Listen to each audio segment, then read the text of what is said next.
Hello and welcome to Healing from Within. I am your host, Sheryl, author of Life is No Coincidence, The Life and Afterlife Connection, and The Living Spirit, Answers for Healing and Infinite Love, which shares stories of spiritual awakening and communication and ways to improve through intuition our personal and collective life story, guiding us to health, happiness, and purposeful action even in the midst of terrible challenges. I am most delighted today to welcome Jack Hersch, author of Death March Escape, a tale of survival of body and spirit in a time of the Holocaust, not that long ago during the Second World War, when insanity and terror ruled the world and death was everywhere. Hello, Jack, and thank you for joining me today, most especially to tell the story of your father, David Hersch, and his remarkable story of a man who not once but twice escaped death by the Nazis at the end of World War II, due to what I believe is an incredible combination of luck, faith, and will to survive that made him unique. Well, hi, Sheryl. Thanks for having me. You're very welcome.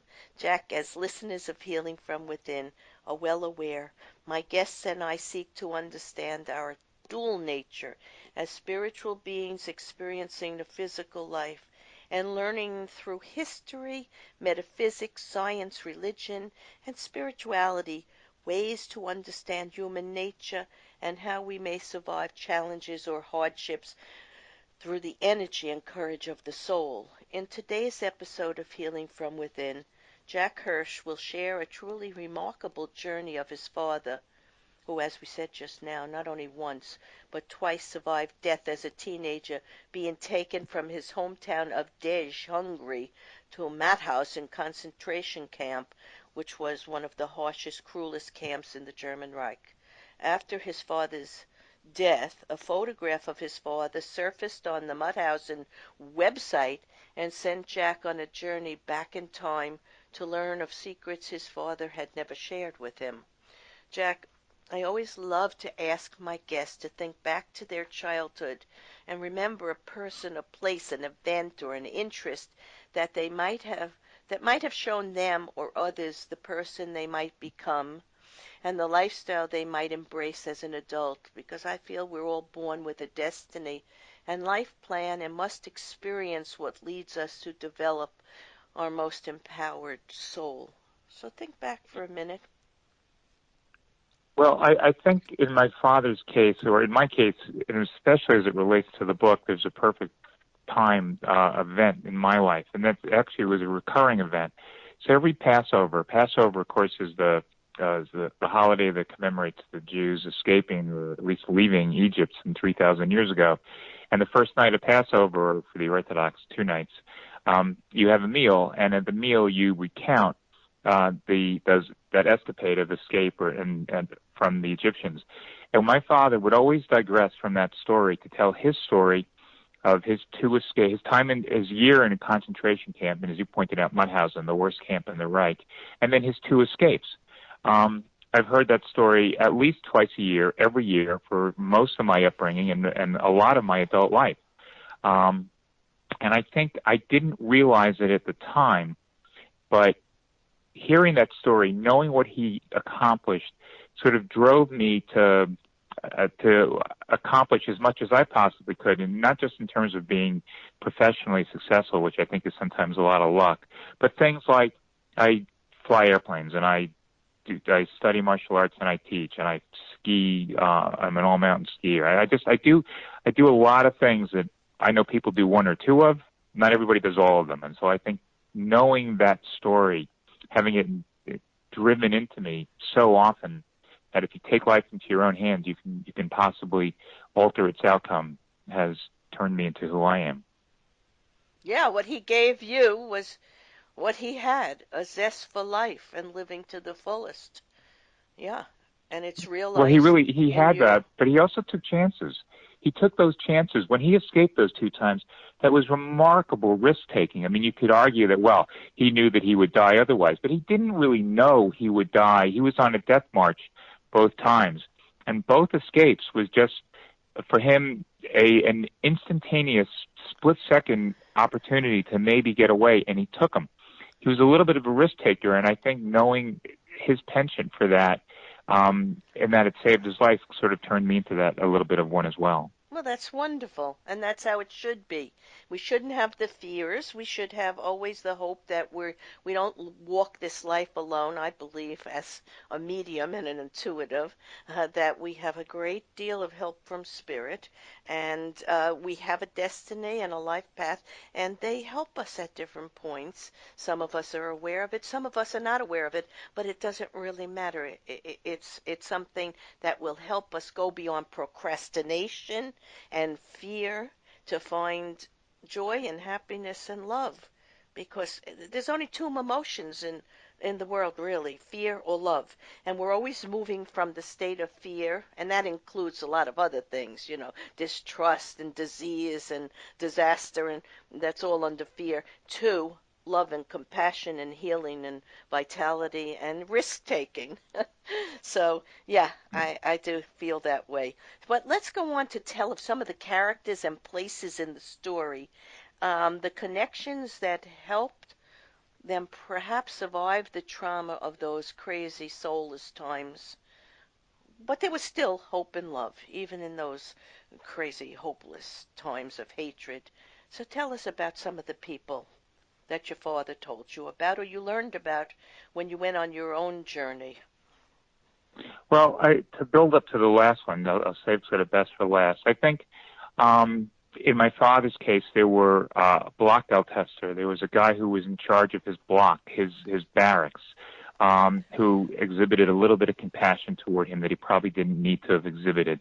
My father's first escape, he was found eventually by the SS. And taken, not killed, although he probably should have been, instead taken to a police station, a gendarmerie, they call it, sort of like, it's like having a state police, a gendarme in Europe. And the gendarme there ordered he outranked these SS soldiers, and he ordered them to leave, and he allowed my father to sleep the night in his jail. He fed him dinner, he had fed my father breakfast, and he got him back to Mudhausen in one piece.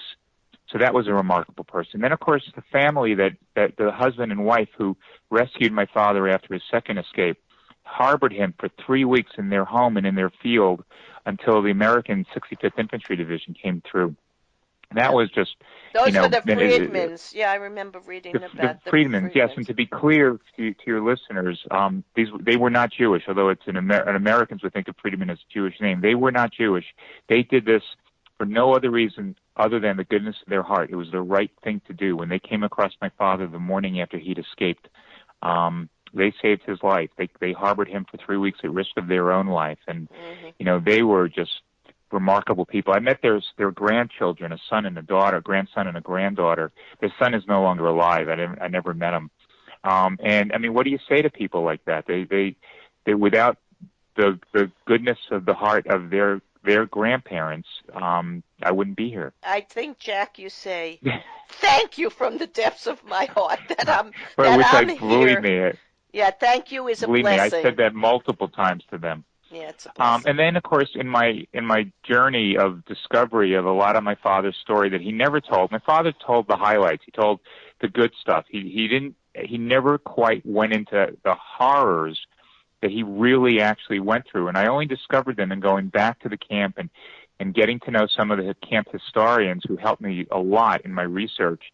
And the goodness of their heart to make the effort to, first of all, help me, and second of all, to try to take a mission in their lives so that to be sure that people do not forget what happened in Mudhausen.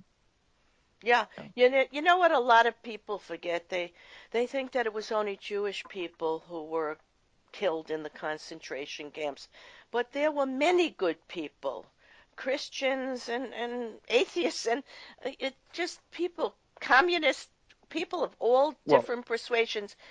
Actually, 12 million people died in the concentration camps. Well, that's right, Sheryl, which means it was 6 million Jews and it was 6 million others. It was communists and it was the intelligentsia and it was incorrigible POWs. Right. It was the disabled. It was gays. It was anyone who didn't fit into a perfect Aryan society or show the slightest inclination towards rebelliousness Right. was in a camp. And Mauthausen, since you mentioned it, Mauthausen in particular was not a Jewish camp. There's an argument to be made that the historians made to me. My father spent 3 months in a hospital or in an infirmary in the camp, and he probably wasn't, by the end of those 3 months, sick enough to remain there, but they kept him there potentially because the other prisoners didn't want to have a Jew in the camp. So he Oh, stayed in the wow. infirmary instead. I was wondering why he stayed so long in the infirmary. Oh no, Yeah, you just, we don't really know. We can only wow, guess. that is something. Mm. All right, let's go on to, you say a picture surfaced on the website of the Mauthausen concentration camp, and your father, there was, I guess he was about 18, 17? Yeah, 17, 18 in the All picture, right. yes. And so what did you find out about your father when you went back to that, to the camps and to that location on your own personal journey? Because you were beginning to feel on the last Passover that you had with your father that perhaps there was more perhaps he wanted to say to you, but he was still holding back some of the more traumatic. Maybe he had dissociated, as psychologists talk about. When you go through a horrible trauma, you have a dissociation factor there. And you went, and what did you learn about him that you didn't know, and also about yourself? Well, those are great questions. What I learned about him was a few things. First of all, again, I heard the story in this engaging and interesting, and I won't say funny, but on occasion he would laugh about some of the things. What I learned going back is that, first of all, what he went through was far more horrific than he ever made sure to get across to me.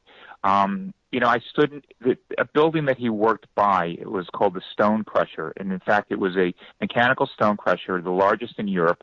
And one of his jobs was to load up mine carts with granite, push those mine carts a few hundred yards, and then unload them in front of the stone crusher. Standing in front of that building and imagining this man, my father, working there 14 hours a day, 7 days a week, rain or shine, warm or cold. It was a stunning realization that this was not simple duty. This was backbreaking, life-threatening, horrific Mm. times that he went through. And so I think the first thing I learned about him was the realization that it was way harder, way more difficult, way more remarkable, his survival, than I ever gave him credit for, than I ever imagined I needed to. He never lost it. I mean, he'd always been a funny guy, and after the war, he was a funny, interesting, life-of-the-party guy. He was not your typical, what we know of as a typical survivor, Right. the one we read about, the one we see in movies and television. You would never know. And even if he told you the story, he'd be telling you the story, and you'd say, well, really? I mean, you don't fit the mold. But he didn't fit the mold of what people thought survivors looked like. He was as ordinary of a guy as you could imagine, as interesting and funny of a guy as you can imagine. And that's how he Well, got through life. I think that part of his personality was very helpful. You also state in the book that he was handsome. He looks actually on the face of the cover of the book, he looks like an actor from that time. I can't remember the name, but he looks like an You know, actor. that was him. Yeah, so he was handsome, he was funny, he was a hard worker, and he had a will, a spirit, and a strength to live. And I will tell you personally, I feel he was supposed to live because we all have a plan and destiny, and it's not only luck, it's a lot of things that go into what he survived. Well, I think you two things. You make your own luck, but as the historians, as you read, the historians of the camp, none of whom were Jewish, turned to me early in my experience with them and my research with them, and said to me, your father was the recipient of 6 miracles. They That's were it. convinced of it, and they ticked them off for me. They had in their minds 6 separate times that they could identify and a higher power interceded to make sure he survived. That's what I'm very Yeah. much trying to say here. Now, even when his mother, when they came into the camp and they separated the men from the women, and she was on a line, and he looked at her and he sort of sensed he wasn't going to see her again. She had Yeah. told him that he would go on a train one day, first class. It was a Yes. Yes. prophecy. It was a It vision really. she had and a hope for him, and he held on to that. And I know, as a medium, as an intuitive, I know she gave him a great gift, and he fulfilled that gift and his destiny. Yeah, I think it's Yes. wonderful. Yeah. Yes. That struck you obviously in reading it. Yes. Yes, it did. Yes, it certainly did. Now, we are living in modern times, the age of social media and iPhones, computers, and of course advanced technology, yet there seems to be a return or inflammation of anti-Semitism, or perhaps it never really changes. I don't like to think that, but what would you say we might try to do to help people curb hatred, religious or racial prejudice, and begin to heal the world once again? Well, I think we have to realize That's a big we're all the question. same. Yeah, that's Yeah, a yes, it is. But I think there's a simple answer. I think we are all the same person. The color of our skin is not relevant. The color, the religious star that we are born under is not relevant. We're all the same. We all have the same needs and loves and desires and mm, fears.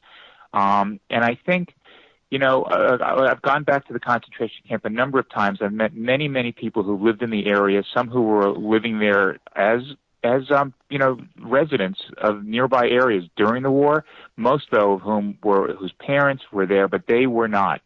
And, to a man and a woman, when I meet these people, I can sense that they just don't understand how we could have looked at another human being and said, you're not as worthy. And again, in my family's case, it was because we were Jewish. In other families' cases, it's because they or one of them were communists, or they were gay, or mm-hmm. perhaps because they were black. Because I actually don't know what the Germans did in that case. But regardless, we're the same. The lesson has to be no one's different from anybody else. And no one should treat anybody differently than they treat anybody else. It's the lesson from Hillel. What do we learn from if you could tell us what I would learn from the Bible by standing on one foot. Well, treat others as you would want yourself treated. Absolutely, yeah. The golden rule. The golden rule. And we are Yes. energetically, spiritually, soul-wise, all of the same light. So in our humanity, we are all of that soul energy. So yes, we have physical differences or religious differences or intellectual interests and needs, but you're right. We all want to love and be loved. We all want to think that there is a God or a spirit or a creative force that has put us on this earth to find something beautiful through nature and through interactions with people. And that makes us part of the human family. And that's true. But I was thinking of something else also. Maybe learning that the Nazis didn't coin the term, which was in your book, concentration camp. It originated in the late 1800s, referring to refugee camps in which people were concentrated during Spain's 10-year war. And we had, during World War II, we had the Japanese in camps here in California. And all these camps were overcrowded and unhealthy places, and they were used for slave labor. So wherever it is, however it is, in Syria they've had that, and in Somalia and all kinds of places this has been done. And also think back of the slaves being packed into the old-fashioned ships brought from Africa to many places in the world, right? So this has Right. You're 100% right. gone on and on. And so as we are evolving, and we are in a spiritual evolution, and the world is in an awakening process right now, this is what's going to eventually help people start to realize they can't even say these things. They can't even think these things. They can't even be part of this type of feeling of hatred because it just won't be accepted anymore. Too many of us are awakening and feel the pain of it and are going to try to help them find their own way eventually. We can't change anyone, but we can set a good example we can do what's right, and in that way, hopefully, they will eventually also learn what's right for them. So, I know when you made the journey back to the place of so much suffering, you really figured out pretty much what went on with your father. And what have you learned about yourself as a result of that? Well, I think first and foremost, I learned, where I came from. I Mm, learned that the person that I've become was heavily molded by the person my father was. Um, I learned, about myself that I don't have to try to compete with my father. I think we all do to some degree. We compete with our parents. We want to either be exactly like them or surpass them or be good in their eyes. I'm never going to surpass what my father pulled off. No one will. I mean, what he did was, with his accomplishment of surviving Mauthausen was a remarkable event, and it's not anything I can equal. But I have to be satisfied with what I have in my life, and I have a lot. I have a lot to be thankful for, and I think that trip back, when it comes to how I reacted to it, it was a realization that I've got things.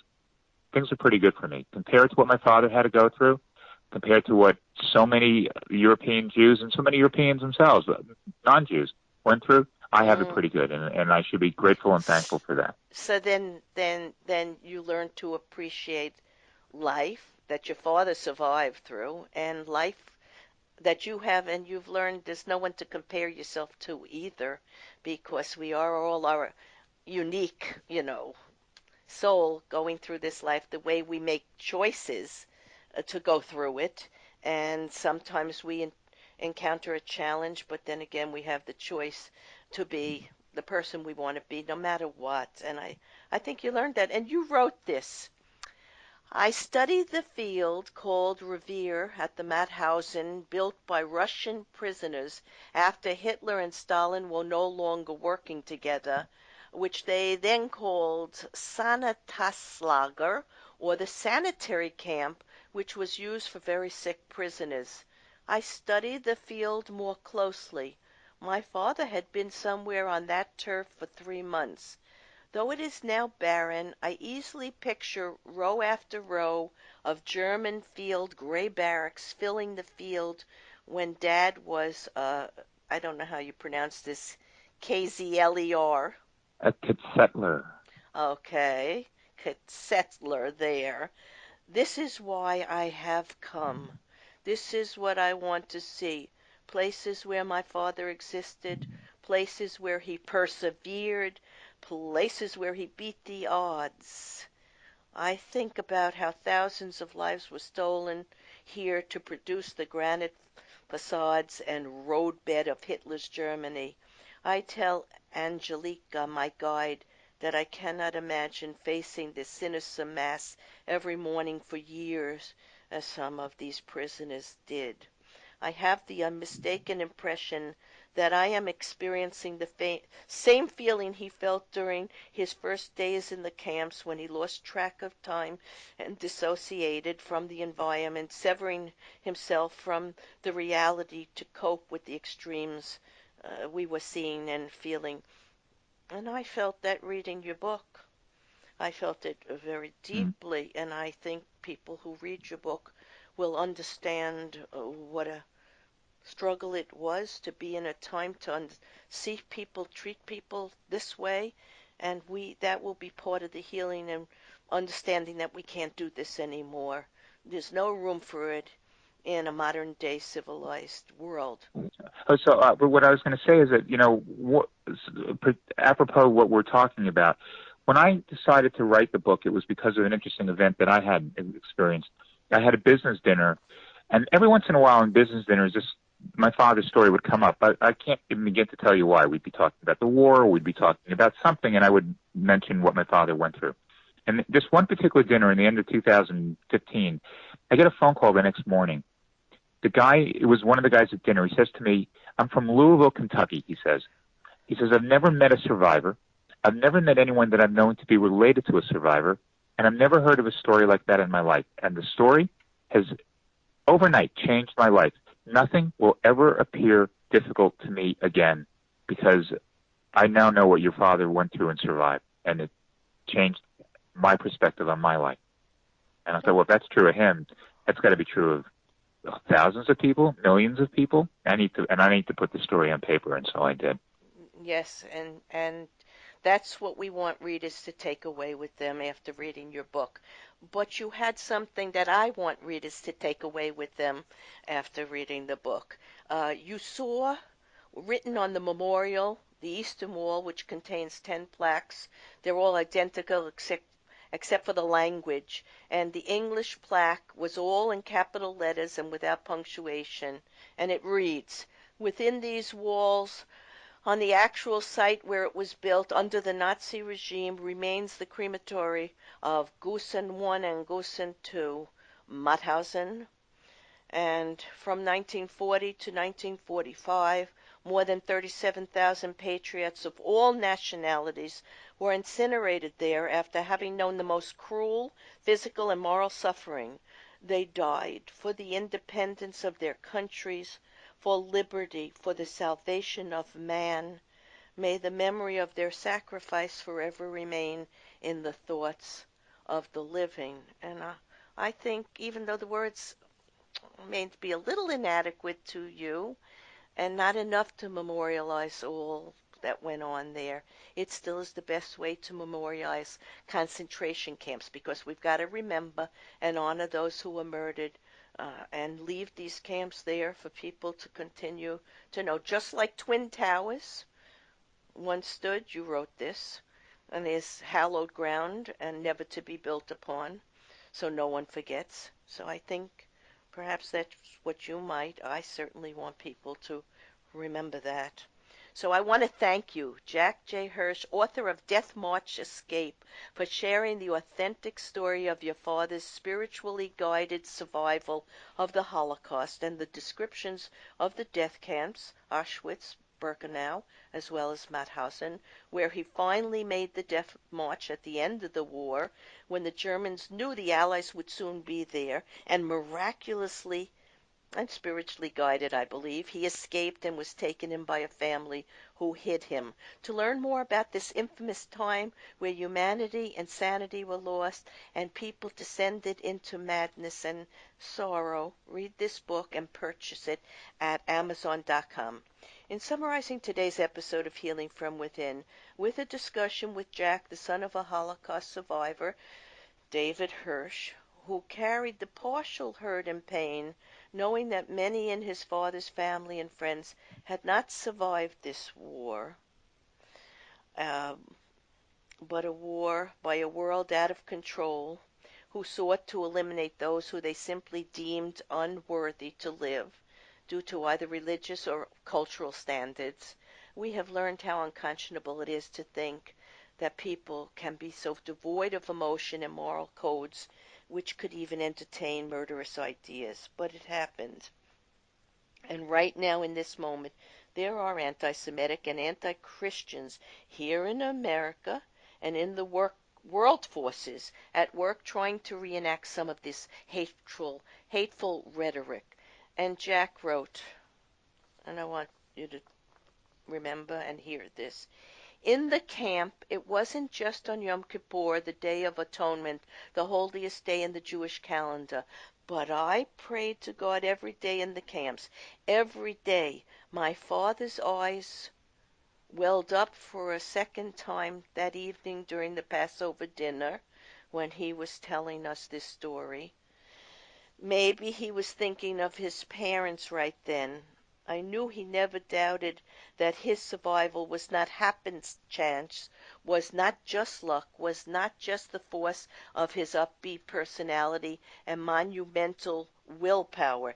In his view, he'd had help. His mother's last word to him, that we discussed earlier in the show, that he would take a luxury train ride one day, a premonition, was proof. My father had held on to the possibility of that train trip and held on to God making it reality. And when he survived, he committed himself to saying those same few prayers he had said every day in the camps, to saying thank you to every day for the rest of his life. Jack and I would have you remember the same way his father's faith saw him through the most life-threatening events every day for years. We believe God watches over us, our family as well. We may not have scientific proof, but in our heart and soul, we know life is not random, and each experience, whether we see it as good or bad, ultimately leads our soul to refine and get closer to the divine force of life.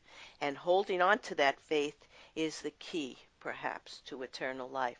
I am Sheryl Glick, host of Healing from Within and author of The Living Spirit, and invite you to visit my website, SherylGlick.com, to listen to and read about the journey of the heart and soul as it moves through our human experiences to hopefully find peace, love, well-being, and the best of human nature through resilience and an acceptance of all. Shows may also be heard on webtalkradio.net and dreamvision7radio.com. Thank you.